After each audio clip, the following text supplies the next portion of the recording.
आप सबका स्वागत है, स्वागत है, स्वागत है।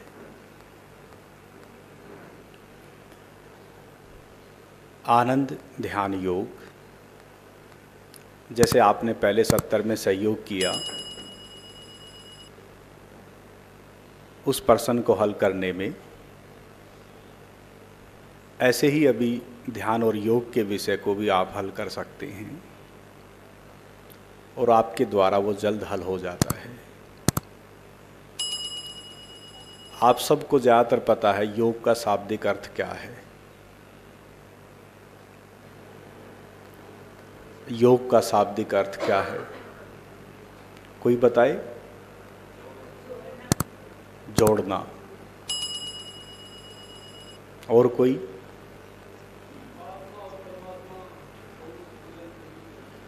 आत्मा और परमात्मा के मिलन को योग कहते हैं। आत्मा को जानना और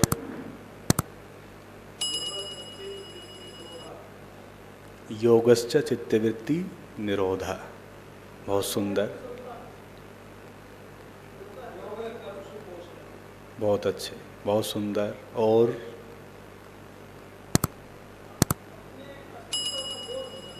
अपने अस्तित्व का बोध हो जाना, बहुत सुंदर। और काफ़ी चीज़ें योग से जुड़ी हैं, यानी कि जुड़ना। मेन तो यही है कि योग का मतलब जुड़ना। इसके साथ साथ एक बात और पूछ लेते हैं, कहाँ जुड़ना, किससे जुड़ना? कहते हैं कि आत्मा का परमात्मा से जुड़ना। अब ये जो बात आपके द्वारा आई है, इसका मतलब हमें परमात्मा से मिलन मनाना है, परमात्मा से जुड़ना है, ये योग है। अब ध्यान का क्या है शाब्दिक अर्थ? ध्यान के विषय में बताएं। ध्यान क्या है? ध्यान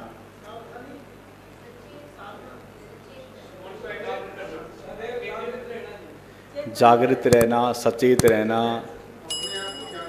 अपने आप को जानना, एकाग्र होना, होश में रहना। और कोई? दृष्टा भाव में रहना, बहुत सुंदर। और मन को स्थिर करना।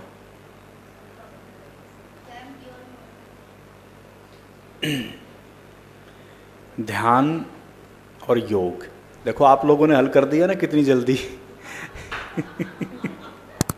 नहीं तो हम ध्यान योग के ऊपर अगर अब किसी ग्रंथ को उठा लें, योग दर्शन को पढ़ते रहो, और कितना पढ़ते रहोगे।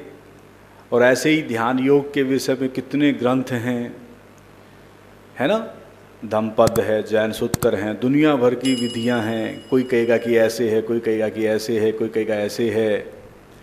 तो आप लोगों को देखो कितना सहजता से पता है कि योग का तो ये मतलब है और ध्यान का ये मतलब है। इसलिए मुझे अब ज़्यादा बोलने की आवश्यकता नहीं पड़ेगी, काम जल्दी खत्म हो जाएगा।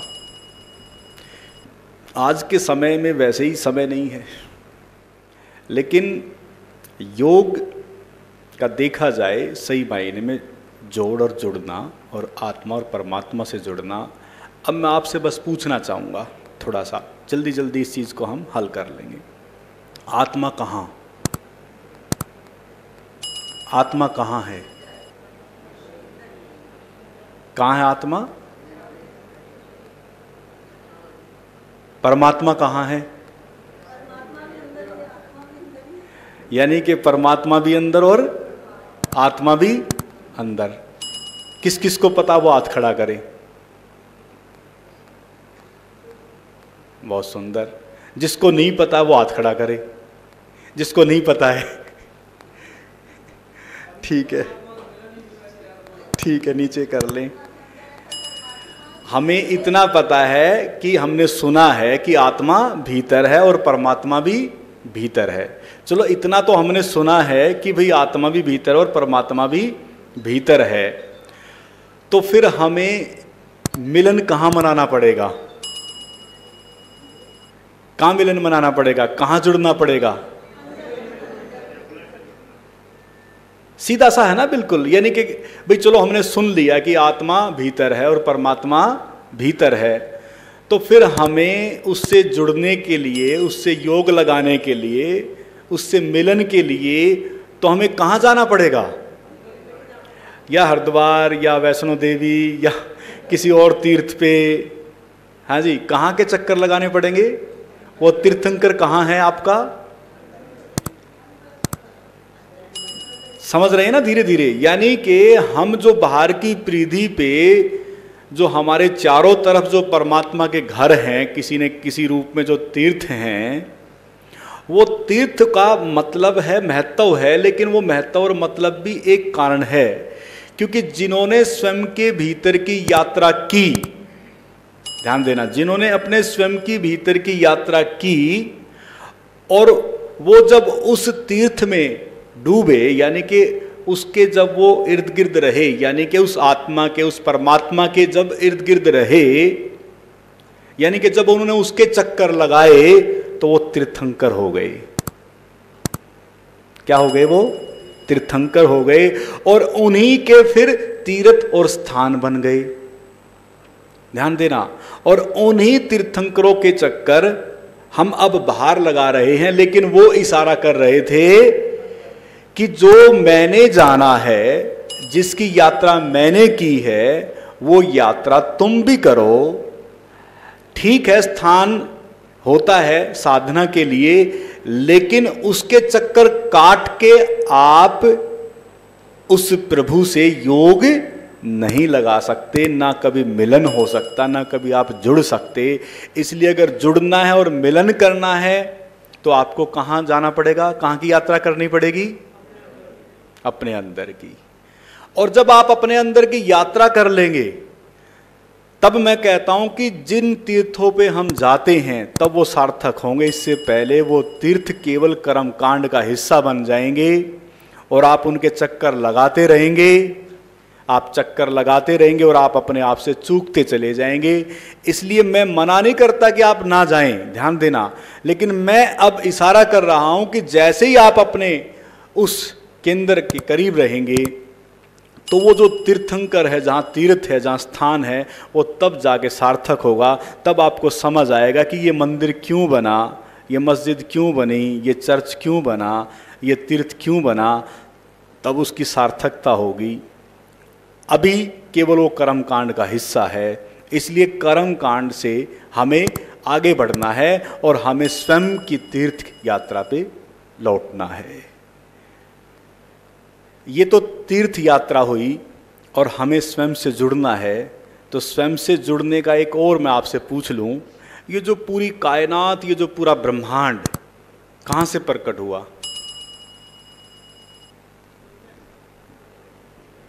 कहाँ से प्रकट हुआ ये सब? आकाश कहाँ से प्रकट हुआ? कहाँ से प्रकट हुआ सब? ब्रह्म से।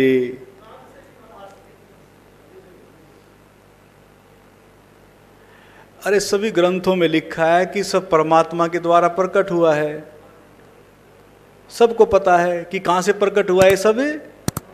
यानी कि परमात्मा कहें या कोई नाम और दे दें, ब्रह्म कह लें, या यूं कह लें कि कोई और नाम दे लें, जो भी नाम आप देना चाहें, कोई भी नाम हो सकते हैं, बहुत नाम हो सकते हैं।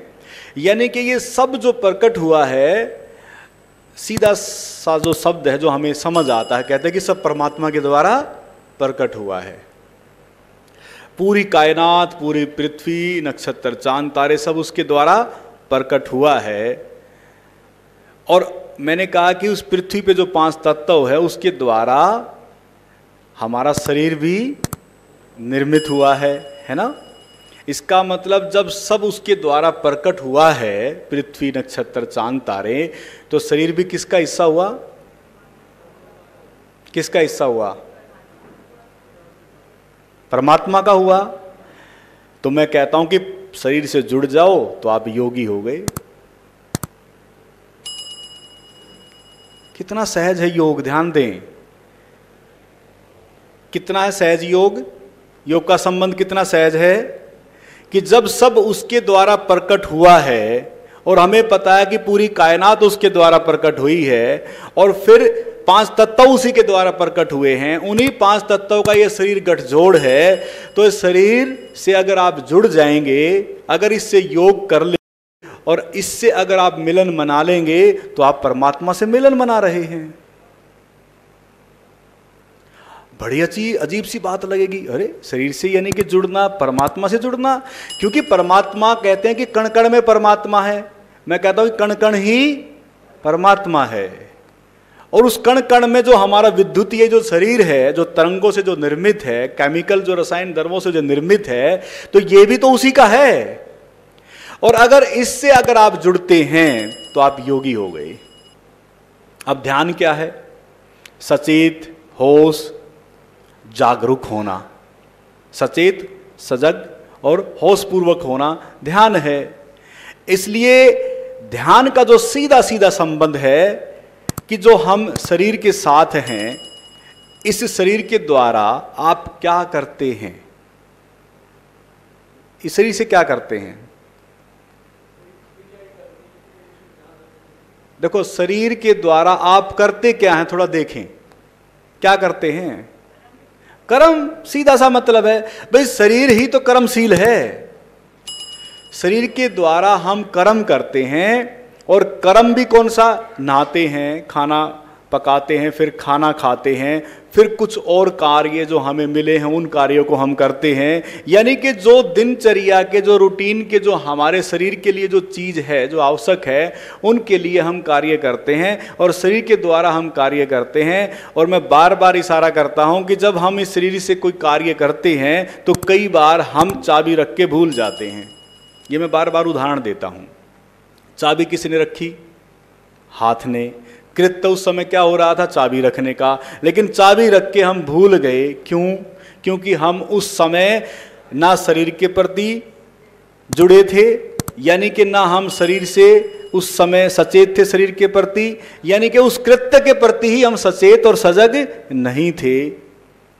बस भूल चूक हो गई और हम फिर चाबी को ढूंढते रहते हैं, खोजते रहते हैं कि चाबी कहाँ गई, कहाँ गई, कहाँ गई। इसलिए साथियों, मित्रों, ध्यान और योग का जो संबंध है वो केवल आत्मा और परमात्मा से ही उसका संबंध नहीं है। ध्यान योग का संबंध आपकी एक एक कड़ी, यानी कि एक एक कार्य, एक एक हिस्से से उसका संबंध है। इसलिए शरीर के प्रति सचेत होना, सजग होना ध्यान हो जाता है, और शरीर से जुड़ना और उसके प्रति उसकी याद में रहना वो योग बन जाता है। इसलिए शरीर के प्रति सचेत और सजग होना और उससे जुड़ जाना ध्यान योग बन जाता है। इसलिए कर्म ध्यान योग से परिपूर्ण आपका शरीर का संबंध है। इसलिए ध्यान, अब एक चीज अगर ये समझ आ जाए तो आपको फिर शरीर से कोई प्रेजर, कोई दिक्कत नहीं होगी। शरीर आपका बड़ा साथी और मित्र रहेगा। शरीर आपका साथी और मित्र है। और फिर देखना, शरीर के अंदर क्या है? शरीर के अंदर क्या है? श्वास चल रही है, ठीक है, शरीर के अंदर ही श्वास चल रही है। और शरीर के अंदर ही क्या है? मन है। कहाँ है शरीर? कहाँ है मन? कहाँ पे है? शरीर के अंदर है। और फिर शरीर के अंदर ही आत्मा है, और शरीर के अंदर ही परमात्मा है। यानी कि इस पिंड में ब्रह्मांड समाया है, इस पिंड में ही सब है।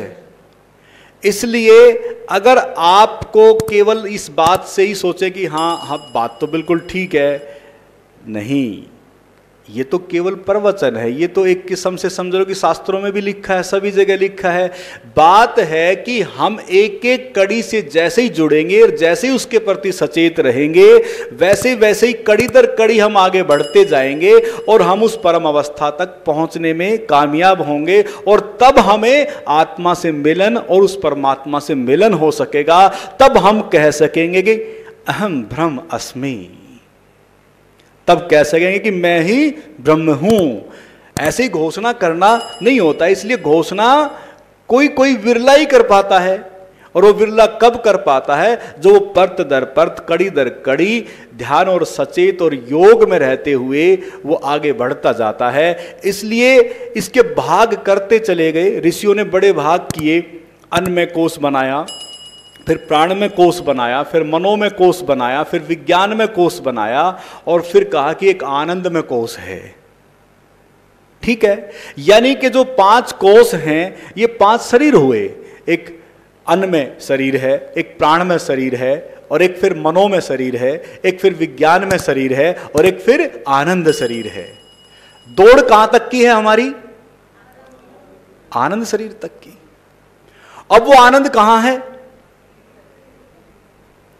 प्रेम कहां से जन्मता है? क्रोध कहां से जन्मता है? ईर्ष्या द्वेष कहां से जन्मती है? इसका मतलब ईर्ष्या द्वेष भी भीतर से जन्मता है, और क्रोध भी भीतर से जन्मता है, और प्रेम भी भीतर है, और आनंद भी भीतर, और शांति का अनुभव कहां होता है? वो भी भीतर ही। मैं बार बार पूछता हूं, रहना कहां चाहेंगे आप? रहना कहां चाहेंगे? क्रोध में, ईर्ष्या में, द्वेष में कहां रहना चाहेंगे?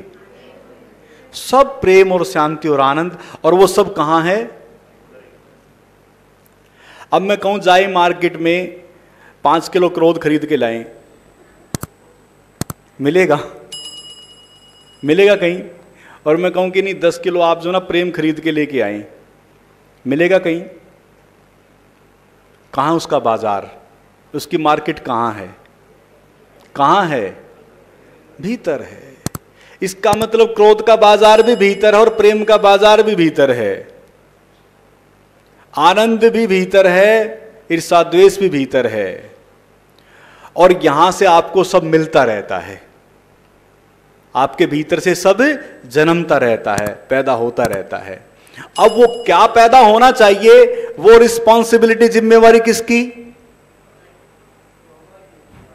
वे दोनों चीजें हैं, दोनों के मालिक हैं आप, दोनों धन दौलत आपके पास है। आप किसके मालिक बनना चाहेंगे? किसके मालिक बनना चाहेंगे?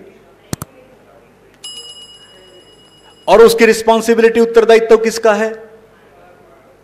या परमात्मा का? किसका है?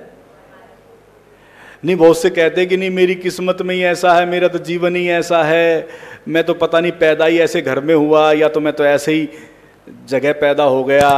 दुनिया भर की चीजें हमारे चारों तरफ, कुछ गड़बड़ हो जाए तो अरे पत्नी ने ऐसा कर दिया यार, पत्नी के बगैर तो ठीक था, पता नहीं पत्नी ने ऐसा क्या कर दिया, बच्चों ने ऐसा कुछ कर दिया। हम किस किस को दोष देते रहते हैं, या पड़ोसी के कारण ऐसा हो गया, या उसके कारण ऐसा हो गया।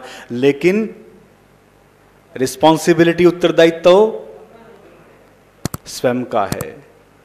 अगर ये रिस्पॉन्सिबिलिटी, उत्तरदायित्व इतना भी समझ आ जाए कि बात बिल्कुल ठीक है, कि सब चीजें कहां से प्रकट होती हैं? हमारे भीतर से प्रकट होता है। और अब रहना कहां चाहेंगे, बस वो तय करना है। और वो तय और वो रिस्पॉन्सिबिलिटी भी किसकी है? हमारी है। बस उसकी ओर हमें बढ़ना है, और उसमें सहयोगी जो है वो है ध्यान और योग। इसलिए पहली कड़ी है शरीर से जुड़ना और शरीर के प्रति सचेत होना। फिर शरीर में श्वास है, श्वास के प्रति सचेत होना और श्वास से जुड़ना। देखो कितना आसान सा है, ध्यान और योग कितना सहज है। शरीर से जुड़ना है, शरीर के प्रति सचेत होना है, श्वास भीतर चल रही है, श्वास को देखना है, बस उससे जुड़ना है, उसके प्रति सचेत होना है, बस। और मैं कहता हूं कि किसी भी माध्यम के द्वारा आप जब अपने साथ होते हैं, वो शरीर के साथ हों या उसके प्रति सचेत हों या श्वास के साथ हों, सचेत हों, तो उसी समय होगा क्या, घटना क्या घटेगी, थोड़ा देखें क्या होगा आपके साथ। प्रेजेंट और वर्तमान की स्थिति आ जाएगी। कौन सी दशा आ जाएगी भाई? अभी आप बैठे हैं जैसे, और शरीर के साथ, शरीर के द्वारा बैठे हैं, शरीर के प्रति अभी सचेत हो जाएं और अभी शरीर से जुड़ जाएं, तो कौन सी दशा हो गई? श्वास अभी ली जा रही है और अभी छोड़ी जा रही है, बस इसको आप देख रहे हैं और इससे जुड़ गए हैं और इसके प्रति सचेत हो गए हैं। अभी ली जा रही है और अभी छोड़ी जा रही है, तो कौन सी दशा हो गई? प्रेजेंट की दशा हो गई। फिर तीसरी जो महत्वपूर्ण कड़ी है वो है मन। मन अतीत की चिंताओं में लगा रहता है या भविष्य की कामनाओं में? दो ही चीजें तो हैं मन के स्वरूप, क्या है? अतीत की चिंता या फिर भविष्य की कुछ कामनाएं, योजनाएं, परियोजनाएं चलती रहती हैं। मैं कहता हूं कि हमें कोई प्रेज नहीं, अतीत किसका था और भविष्य किसका है, यानी कि दोनों आपके हैं। तो अतीत का भी अगर कोई विचार आता है तो कोई दिक्कत नहीं, आप उसको देख लें, कुछ नहीं, केवल देखना। और भविष्य की भी कोई योजना, कोई परियोजना कुछ आ रही है तो बस उसको भी देख लें, केवल देखना। मैं विचारों को हटाने की बात नहीं कर रहा हूं, ना भगाने की बात कर रहा हूं, मैं केवल कह रहा हूं कि पश्यंती, केवल देख, विपस्सना, केवल देखना। देखो ये जो शब्द है ना, विपस्सना, पश्यंती, दर्शन, दृष्टा, ये सब केवल इस मन को देखने का संबंध है। शरीर को देखना, श्वासों को देखना और फिर विचारों को देखना, बस देखना। अगर मैं कहता हूं कि आपने बस केवल देख लिया, मन के विचारों को बस देखते रहें, देखते रहें, देखते रहें, वो भी दशा कौन सी आ गई? क्योंकि विचार अभी आ रहे हैं, अभी उठ रहे हैं और आप उनको देख रहे हैं, तो वो भी वर्तमान की स्थिति है, भले वो अतीत का है, लेकिन आप बस देखने वाले हैं। और मैं कहता हूं कि जैसे ही आप इन अवस्थाओं को उस ढंग से जब देखते हैं, तो मैं कहता हूं कि आपका शरीर भी स्थिर हो जाएगा और आपका मन भी शांत होता जाएगा। और जैसे ही ये दोनों एक दूसरे के पूरक हैं, शरीर लाइट हो या मन के विचारों से आप विरक्त हों। अब मन के विचारों से जो विरक्त की मैं बात कर रहा हूं, यानी कि विचारों से खाली होने की जो मैं बात कर रहा हूं, करने से नहीं होगा। आप सोचे कि नहीं आने चाहिए, नहीं आने चाहिए, इस कहने से नहीं होगा। मैं कहता हूं कि बस देखते जाएं, देखते जाएं। एक समय ऐसा आएगा, 5 मिनट में हो सकता आ जाए, 10 मिनट में हो सकता आ जाए, किसी को 20 मिनट में हो सकता आ जाए, किसी को आधे घंटे में हो सकता आ जाए। और जैसे ही वो पर्दा खाली होगा, बस ध्यान का गुर हाथ लग गया, ध्यान की कला हाथ लग गई। और मैं कहता हूं कि वो जो पल होगा वो इतना आनंददायी होगा, इतना प्रेमपूर्ण होगा कि आपको बार बार उस अनुभव में जाने का मन करेगा। यही है लगन जो आपके भीतर पैदा होती है। इसलिए ध्यान तो इतना अति सुंदरतम एक कृत्य है, लेकिन उसको इतना विकृत कर दिया है इस समय, इतना टेढ़ा बेढ़ा बना दिया है, जो कि बहुत ही सहज और बड़ा आसान है। शरीर के साथ बैठना है आराम से और बस श्वासों को देखना है और बस मन के विचारों को देखना है, और मैं कहता हूं कि ध्यान घटित हो जाएगा। तीनों आपके साथ ही मित्र हैं। इसलिए ये जो ध्यान है बहुत महत्वपूर्ण ध्यान है। जो मैंने इशारे किए हैं इसी से संबंधित ये ध्यान है। और इस ध्यान में बैठना है एक स्थिति में, एक स्थिति में बैठना है। तो आप सभी पे आराम से बैठ जाएं, आराम से। देखो जो मैं अब बता रहा हूं, एक तो ऐसा होता जो मैंने सिद्धासन बताया पहले, ठीक है, उसमें बैठना चाहिए, उसमें बैठ जाएं। और एक सुखपूर्वक जैसे बैठना चाहिए वैसे बैठ जाएं, ठीक है। और जिसको जो कंफर्ट लगता है, अब मैं तीसरी बात कह रहा हूं, वो वैसे होके बैठ जाए। पैरों को फैला के भी बैठना चाहें तो बैठ जाएं, लेकिन अवस्था एक बना लें, स्थिति एक बना लें, स्थिर। पैरों को फैला के बैठना चाहें फैला लें, मुझे कोई दिक्कत नहीं है।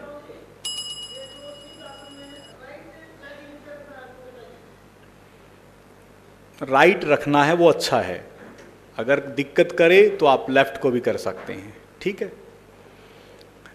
अब मैंने जो आपको तीसरी बात कही है कि कैसी भी स्थिति में आप अगर सोफे पे बैठना चाहें तो सोफे पे आराम से बैठ सकते हैं, कुर्सी पे बैठना चाहें कुर्सी पे आराम से बैठ सकते हैं, जो आपको आराम से बैठना है बिल्कुल।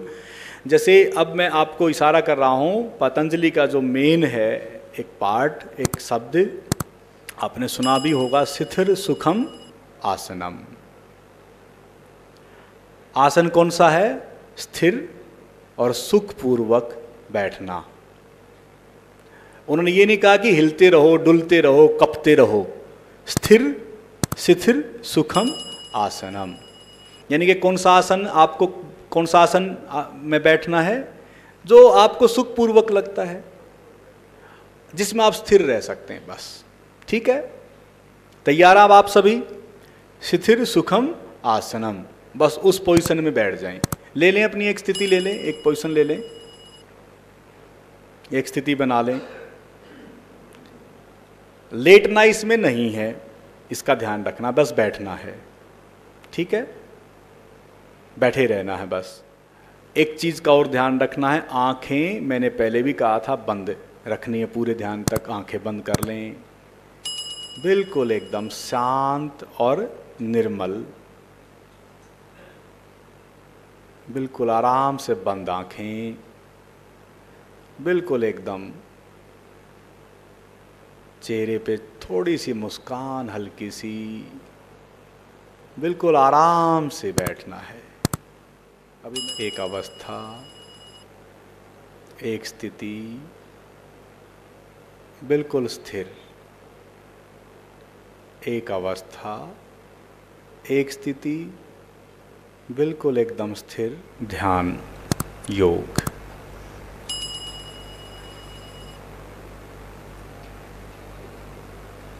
जैसे हम अभी ये क्रिया कर रहे थे, इससे पहले ध्यान योग से पहले आनंद शब्द है।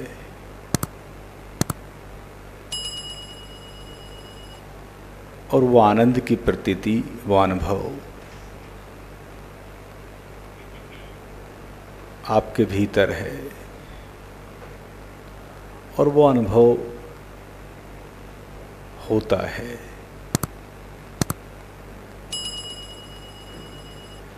वहीं से फिर करुणा और प्रेम का जन्म भी होता है। तब जो प्रेम शब्द है, आनंद शब्द है, शांति जो शब्द है, वो कहीं जाके फिर हमारे व्यवहार में मन के द्वारा बाहर प्रकट होता है। इसलिए हम जहाँ जीवन को जी रहे हैं, जहाँ हम रहते हैं, जहाँ हम कर्म कर रहे हैं, वहाँ मन के द्वारा बहुत कुछ प्रकट होता रहता है। इसलिए वो सब ध्यान के द्वारा आपके भीतर जन्मता है और फिर मन के द्वारा बाहर प्रकट होता है। इसलिए घंटे भर का ध्यान आपके पूरे दिन की एक अलग ही प्रफुल्लता और ऊर्जा का माध्यम बन सकता है। इसलिए घंटा भर आप जरूर निकालें अपने लिए, स्वयं के लिए।